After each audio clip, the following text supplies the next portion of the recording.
که جنت غواړي نو مولانو ته 3 پیرې کنځلې کوه، سار غرمه ماښام په ناره باندې.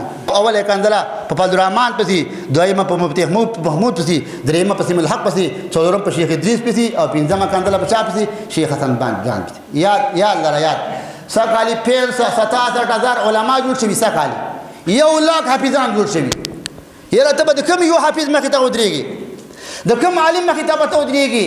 دا کېدی نه شي. په افغانستان کې خوار طالبانو پټکۍ په سرو 42 ملکونو له ماتې ورکړله. رب د دیو مدد کوي او رب د دیو حامی او ناصر دی. نن په پلاټ د چا سلانجه کو ما ته که د جنازې جواب کې وی کا، که ډوډۍ جواب راته کې وی کا، که نی کې می کوه. خو دا یو خبره ده، دې نه زه نه خفه کېږم چې په عالم پسې خبره کې، پیغمبر پسې خبره کې، که ورور مې دی که د تره زوی مې دی، نه ورسره کور کوم، نه جنازه کوم، نه دې راله راځي، او نه ورسره مړی ژوندی کوم. چې ته به په شمیل حق ته د ورځې شپېته کنځلې کې، دا تا ته چې زه لګې ما په ګوړي کې سبق ویلی، ته چې په شمیل حق پسې خبرې کې، نه درسره کور کوم، نه درسره ژوندی کوم. ولې کې تا شیخ حسن جان ته ولې کنځلې کې؟ شیخ ادریس ته ولې کنځلې کې؟